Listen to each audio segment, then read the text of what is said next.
هاي حلوه. لا مش لا والله. لا يومين ملوحه دول. يومين ملوحه، ايه رايك في الملوحه بتاعتنا؟ اعمل لنا دعايه عشان احنا على النت. هذا حلو ولا ما ايه رايك؟ اقول كلمتين حلوين في حقنا بس. الله اكبر الله اكبر. الصلاة على النبي، بسم الله ما شاء الله.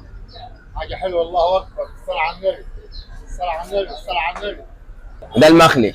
ده المخلي. الاقبال بيبقى على المخلي اكتر ولا بيبقى على اي حاجه عامه؟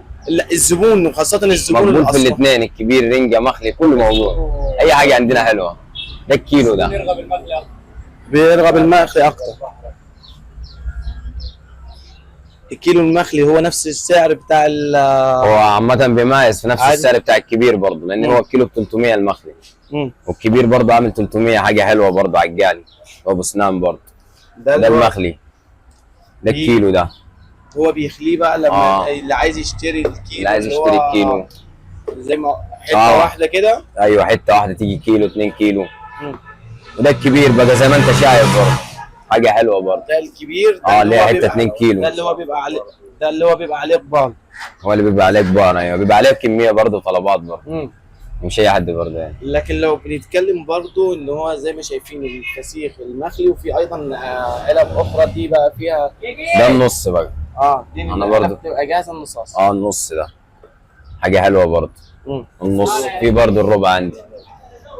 الربع يعني نص ربع كيلو. ده الفسيخ المخلي. ده المخلي نص الربع كيلو.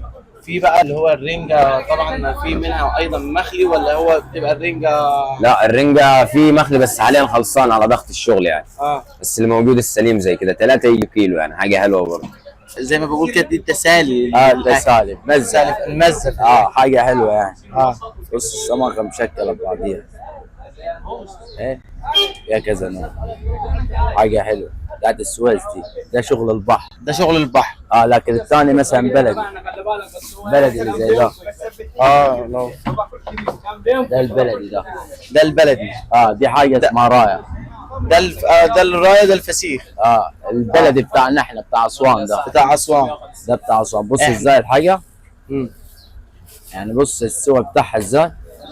حاجه بالهنا والشفا اللي يابا. احنا بقى لما بتيجي تخلي بتطلع كل الطله دي كده خلاص كده اتخلت السمك. عندما طلعت مثلا فتحتها كده نصين، بتلاقي مثلا كل سلسله الظهر دي والدماغ بتاعتها، وفي ناس بتخليها زي ما هي على وضعها كده. اللي هو بتطلع السلسله.